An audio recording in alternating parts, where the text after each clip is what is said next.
Assalamualaikum warahmatullahi wabarakatuh.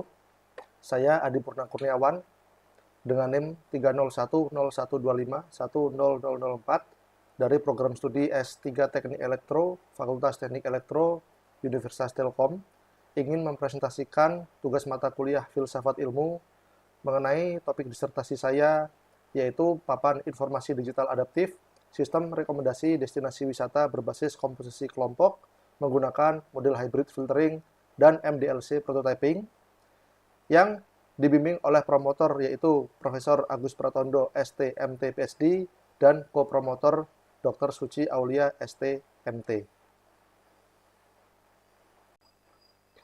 Disertasi saya ini akan mengembangkan suatu model sistem rekomendasi destinasi wisata khusus bagi wisatawan berkelompok yang diintegrasikan dengan informasi kontekstual yaitu lokasi, waktu kunjungan, dan cuaca. Model ini dikembangkan menggunakan metode hybrid filtering, yaitu kombinasi antara collaborative filtering dan content-based filtering pada pendekatan machine learning, yang kemudian akan diimplementasikan pada produk berupa papan informasi digital adaptif yang dikembangkan menggunakan metode hybrid MDLC prototyping. Tentu saja, dalam pengembangannya tidak luput pada prinsip filosofi sebagai dasar penyusunan disertasi, baik dari sisi ontologi, epistemologi, dan aksiologi.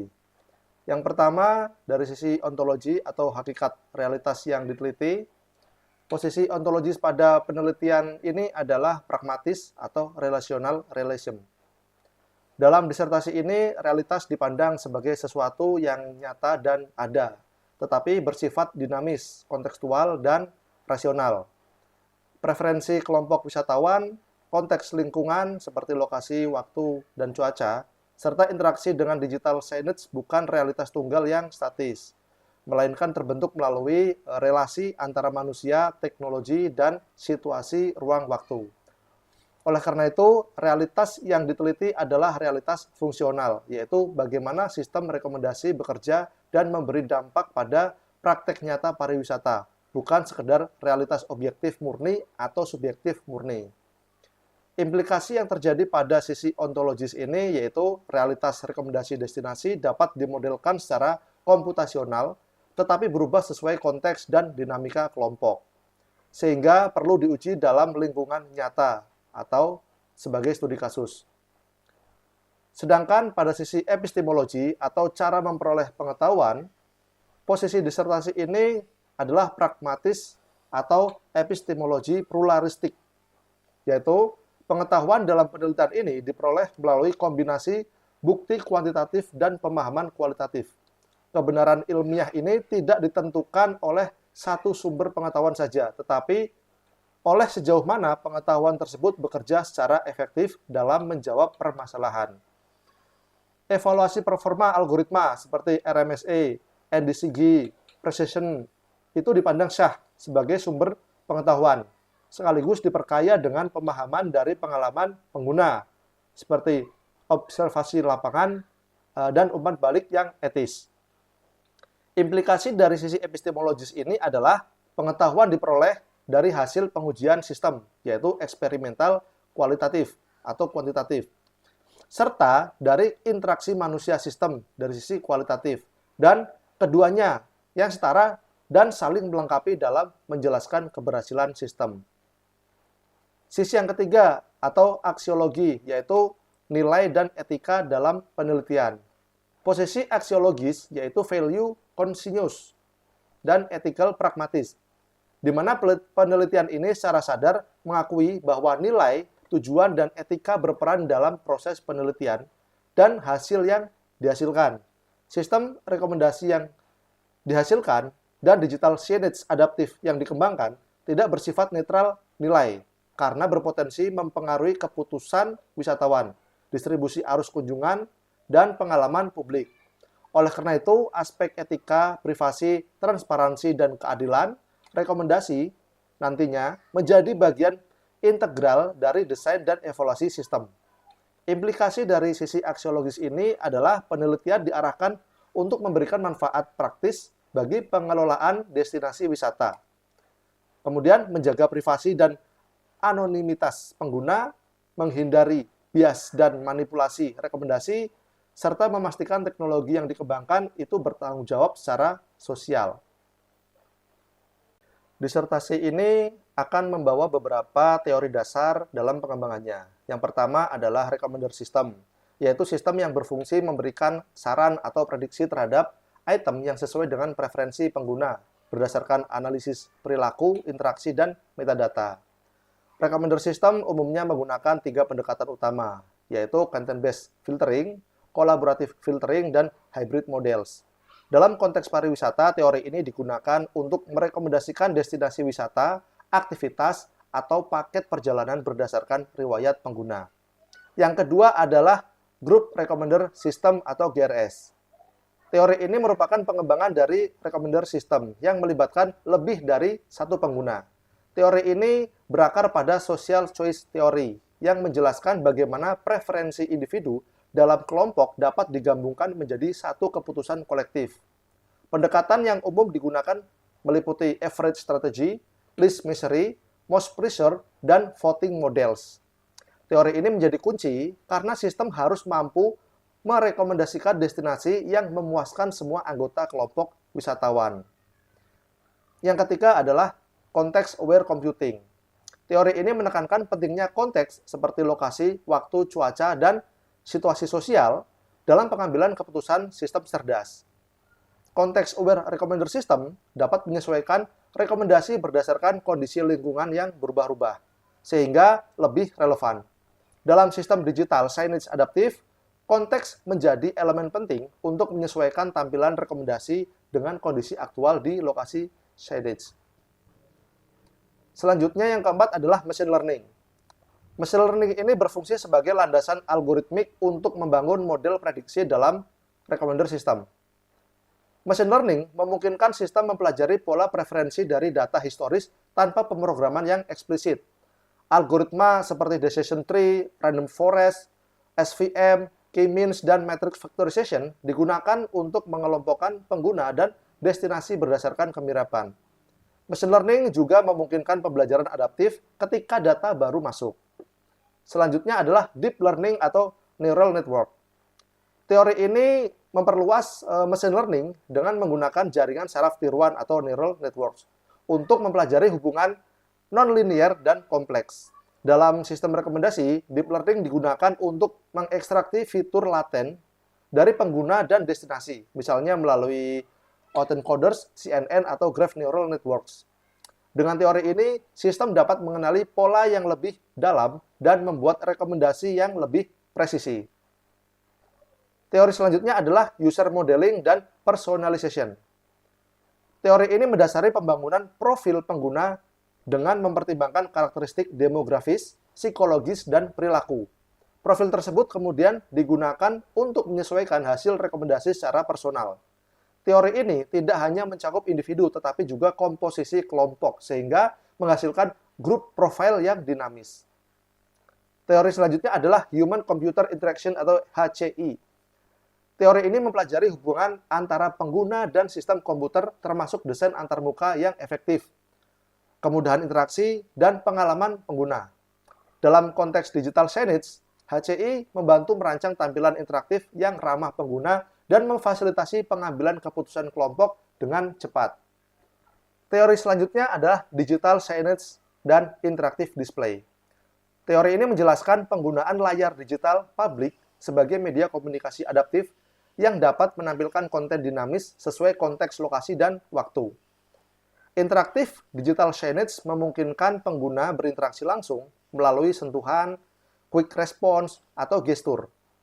Teori ini menjadi platform utama implementasi sistem rekomendasi adaptif. Teori yang kesembilan adalah adaptive system atau intelligent interface, di mana teori ini menekankan kemampuan sistem untuk menyesuaikan perilaku terhadap pengguna, lingkungan, atau data baru. Intelligent interface ini memanfaatkan pembelajaran berkelanjutan untuk memperbaiki kualitas interaksi dan rekomendasi dari waktu ke waktu, di mana signage berperan sebagai sistem adaptif yang menyesuaikan rekomendasi sesuai jumlah dan profil kelompok wisatawan. Selanjutnya adalah teori tourism destination dan tourism behavior. Teori destinasi pariwisata membahas karakteristik suatu tempat wisata, sedangkan teori perilaku wisatawan menjelaskan bagaimana motivasi, persepsi, dan preferensi mempengaruhi keputusan berwisata. Teori ini penting untuk menentukan atribut yang paling berpengaruh dalam model rekomendasi destinasi. Selanjutnya adalah teori Decision Support System atau DSS. Teori DSS ini menyatakan bahwa sistem informasi dirancang untuk membantu pengguna dalam pengambilan keputusan berdasarkan data yang tersedia. Sistem rekomendasi bertindak sebagai decision support tool bagi wisatawan untuk memilih destinasi yang optimal. Selanjutnya adalah teori social choice dan preference aggregation, di mana teori ini menjelaskan bagaimana preferensi individu digabung menjadi keputusan kolektif yang mewakili kepentingan bersama. Teori ini digunakan untuk menekankan dan menentukan metode agregasi terbaik yang menyeimbangkan kepuasan tiap anggota kelompok. Selanjutnya adalah teori evaluation matrix dalam recommender system.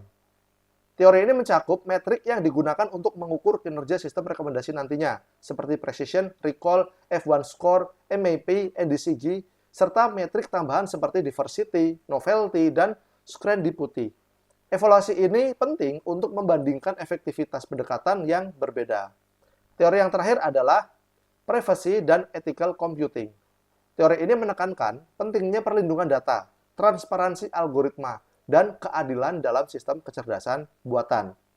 Teori ini memastikan bahwa pengumpulan data kelompok di ruang publik, seperti melalui sandwich interaktif, itu dapat dilakukan secara etis, anonim, dan sesuai prinsip privacy by design. Disertasi ini akan menggunakan model kulit bawang atau onion research model, di mana lapisan pertama yaitu research philosophy menggunakan jenis pragmatis, lapisan research approach menggunakan hybrid deduktif-induktif, lapisan research strategy menggunakan case study dan design science research atau DSR, lapisan methodological choice menggunakan mixed methods, kemudian lapisan time horizon menggunakan cross-sectional iteratif. Untuk lapisan techniques and procedure menggunakan jenis data analysis dan collection. Yang pertama adalah lapisan research philosophy. Penelitian ini berlandaskan filsafat pragmatis yang memandang bahwa kebenaran dan validitas pengetahuan ditentukan oleh sejauh mana metode dan solusi yang digunakan mampu menjawab permasalahan nyata secara efektif. Pendekatan pragmatis ini memungkinkan untuk mengkombinasikan berbagai metode penelitian tanpa terikat pada satu aliran filosofi tertentu, selama metode tersebut relevan dan memberikan solusi praktis. Filosofi ini sangat sesuai dengan penelitian terapan yang bertujuan mengembangkan dan menguji sistem rekomendasi adaptif pada lingkungan pariwisata yang nyata. Lapisan kedua adalah research approach. Pendekatan penelitian ini menggunakan hybrid deduktif-induktif. Yang pertama, pendekatan deduktif diterapkan untuk menguji teori-teori yang telah mapan seperti recommender system, group recommender system, context-aware computing, dan machine learning dalam mengembangkan sistem. Sementara pendekatan induktif digunakan untuk mengidentifikasi pola baru dari interaksi kelompok wisatawan dan umpan balik pengguna terhadap digital science adaptif, yang kemudian digunakan untuk menyempurnakan model sistem. Pendekatan hibrida ini umum digunakan dalam penelitian sistem cerdas berbasis data dan konteks. Selanjutnya, lapisan research strategy. Strategi penelitian yang digunakan adalah DSR yang dikombinasikan dengan studi kasus. DSR dipilih karena penelitian ini bertujuan merancang, membangun, dan mengevaluasi sebuah artefak teknologi berupa sistem rekomendasi destinasi wisata berbasis komposisi kelompok dan kontekstual. Sedangkan studi kasus digunakan untuk menguji artefak tersebut pada lingkungan wisata nyata, sehingga validitas kontekstual dan kegunaan praktis sistem dapat dievaluasi secara empiris. Pendekatan ini lazim digunakan dalam penelitian sistem informasi. Kemudian lapisan methodological choice. Penelitian ini menggunakan pendekatan mixed methods, yaitu kombinasi metode kuantitatif dan kualitatif dalam satu kerangka penelitian. Metode kuantitatif digunakan untuk mengevaluasi performa sistem rekomendasi nantinya secara objektif melalui metrik pengukuran yang terstandar. Sedangkan metode kualitatif digunakan untuk mengevaluasi pengalaman pengguna, usability, dan aspek etika dari interaksi dengan digital signage adaptif. Lapisan selanjutnya adalah time horizon. Time horizon atau horizon waktu penelitian ini bersifat cross-sectional, di mana pengumpulan dan analisa data dilakukan dalam periode waktu tertentu tanpa mengikuti subjek penelitian dalam jangka panjang. Meskipun demikian, penelitian ini dilakukan secara iteratif melalui beberapa siklus pengembangan dan evaluasi sistem sesuai dengan prinsip desain science research. Setiap iterasi memberikan umpan balik yang digunakan untuk menyempurnaan artefak tanpa menjadikan penelitian ini sebagai studi longitudinal. Lapisan terakhir adalah techniques and procedure, di mana dalam lapisan ini ada beberapa tahap. Yang pertama adalah metode pengembangan sistem menggunakan hybrid MDLC prototyping. Pengembangan sistem dilakukan menggunakan pendekatan hybrid MDLC, yaitu Multimedia Development Life Cycle, dan prototyping yang sistematis dengan pembuatan prototipe interaktif secara iteratif. Kemudian yang kedua adalah metode pemodelan sistem rekomendasi. Sistem rekomendasi ini dikembangkan menggunakan pendekatan kolaboratif filtering dan content-based filtering berbasis machine learning yang diperluas dengan group composition aware modeling. Kemudian yang ketiga adalah teknik pengumpulan data. Data penelitian dikumpulkan melalui pencatatan log interaksi pengguna pada digital signage. Pengumpulan metadata destinasi wisata, kemudian ada juga kuesioner kepuasan dan usability. Kemudian tahapan yang terakhir adalah teknik analisis dan evaluasi. Evaluasi sistem ini dilakukan menggunakan pendekatan kuantitatif dan kualitatif. Secara kuantitatif, performa sistem akan diukur menggunakan metrik seperti RMSE, Precision Key, dan NDCG. Kemudian secara kualitatif, evaluasi dilakukan melalui beberapa pengujian seperti usability, pengalaman pengguna, dan observasi etika terhadap sistem.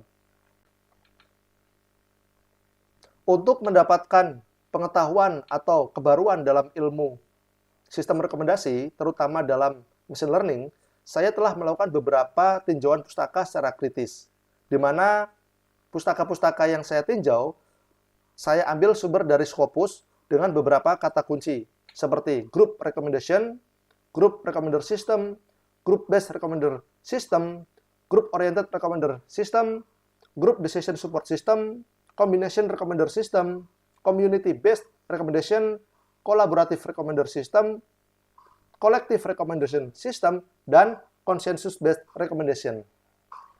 Tipe pustaka yang saya tinjau, saya batasi hanya research article dengan rentang tahun antara tahun 2020 sampai tahun 2026 dengan subjek area Computer Science, Engineering, dan Decision Science dengan bahasa dalam artikel adalah bahasa Inggris. Dari total pencarian secara manual menghasilkan 5.057 artikel. Kemudian saya melakukan systematic literature review sebanyak 65 artikel dan saya memilih 20 artikel yang paling relevan. Terlampir adalah hasil relasi menggunakan software Force Viewer, di mana sangat banyak sekali artikel yang membahas tentang recommender system. Namun, sangat sedikit atau bahkan hampir tidak terlihat artikel-artikel yang membahas spesifik tentang group recommender system atau sistem rekomendasi yang menggunakan kelompok orang atau kelompok user. Dari 5.000 yang saya temukan, mayoritas masih membahas tentang recommender system.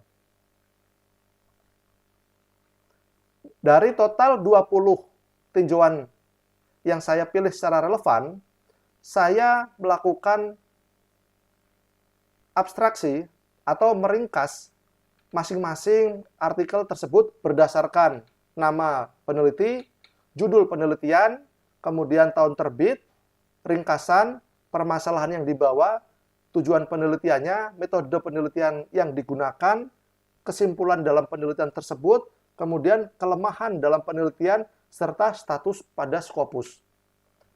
Kemudian saya lakukan perbandingan dari 20 artikel terpilih sebelumnya berdasarkan fitur-fitur yang digunakan, metodologi yang digunakan, algoritma yang digunakan, kemudian hasil evaluasi yang digunakan.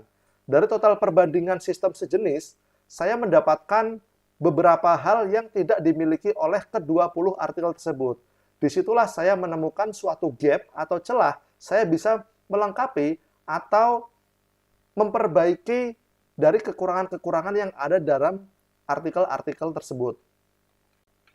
Setelah melakukan tinjauan pustaka, kemudian saya melakukan proses research position atau posisi penelitian, di mana penelitian ini berada di irisan antara Group Recommender System, Context Aware Computing, dan evaluasi berorientasi manusia atau Human Centered Evaluation, dengan memperkenalkan sebuah kerangka rekomendasi yang secara eksplisit memperhatikan komposisi kelompok atau Group Composition Aware. Berbeda dengan pendekatan-pendekatan sebelumnya yang memperlakukan kelompok sebagai entitas homogen atau menjadikan konteks dan fairness sebagai komponen tambahan, penelitian ini mengintegrasikan heterogenitas kelompok, dinamika konteks, dan aspek fairness secara langsung ke dalam proses agregasi preferensi dan pengambilan keputusan sistem. Berdasarkan proses peninjauan pustaka-pustaka relevan sebelumnya, dapat dikategorikan menjadi 4 kelompok penelitian terkait Group Recommender System, yaitu Classical and Hybrid GRS, Context Aware and Dynamic GRS, Fairness or Diversity Oriented GRS, dan Advanced Modeling GRS. Setiap kategori GRS memiliki kelemahan atau kekurangan yang menjadikan gap penelitian untuk dikembangkan. Di antaranya ada grup pengguna seringkali diperlakukan sebagai entitas homogen. Yang kedua, tidak adanya model komposisi grup secara eksplisit seperti usia, gender, peran, dan heterogeni kelompok. Gap yang ketiga adalah informasi kontekstual tidak dilibatkan langsung sebagai variabel dalam hasil rekomendasi. Gap yang keempat, keadilan dan etika tidak terintegrasi secara menyeluruh. Kemudian, gap yang kelima, evaluasi didominasi oleh metrik akurasi saja. Kemudian gap yang terakhir, pada advanced model GRS tidak ada semantik atau cabang komposisi grup yang eksplisit. Dari gap penelitian tersebut, maka penelitian ini memiliki beberapa novelty atau kebaruan yang diajukan. Di antaranya, yang pertama, pemodelan yang berdasarkan komposisi grup. Yang kedua, agregasi berbasis kontekstual. Yang ketiga, rekomendasi berbasis keadilan. Yang keempat, rekomendasi kelompok adaptif dan waktu nyata. Dan yang kelima, menggunakan evaluasi mixed method. Setelah melakukan tinjauan pustaka dan menentukan gap serta menyusun novelty, maka saya membuat suatu peta pemikiran atau mind map, di mana pada mind map yang tertampil di layar, saya menentukan rumusan masalah yang terjadi dari artikel-artikel yang saya tinjau, kemudian saya merumuskan tujuan apa saja dari rumusan masalah tersebut, kemudian saya menentukan metodologi apa saja yang akan digunakan, kemudian landasan teori yang akan digunakan, kemudian variabel-variabel dalam menentukan hasil rekomendasi, kemudian komponen sistem nantinya saat melakukan pengembangan, kemudian implementasi teknologinya apa saja, kemudian kontribusi yang akan dilaksanakan atau yang akan didapatkan apa saja, kemudian luaran-luaran setelah penelitian ini apa saja. Saat melakukan peninjauan pustaka, tentu saja harus dilakukan proses validasi dan verifikasi dari setiap pustaka yang diperoleh. Contohnya adalah validasi dari J.H. Yoon and C. Choi yang membahas tentang Real-Time Context Aware Recommendation System for Tourism yang diterbitkan di jurnal Sensors pada tahun 2023. Saya melakukan suatu breakdown atau menelaah akar dari referensi tersebut berasal dari mana saja. Bisa dilihat bahwa referensi tersebut sebelum tahun 2023 ternyata berasal dari beberapa topik seperti filtering based recommender system, machine learning and AI for recommender system, dan real-time or context-aware and multi-source data for smart tourism. Di mana di masing-masing 3 sumber tersebut, referensi dari Yon and Choi ini berakar dari beberapa referensi yang lain. Sehingga menghasilkan suatu penemuan yang ditemukan oleh Yon and Choi, yaitu R2TOR atau Real-Time Context Aware Recommender System.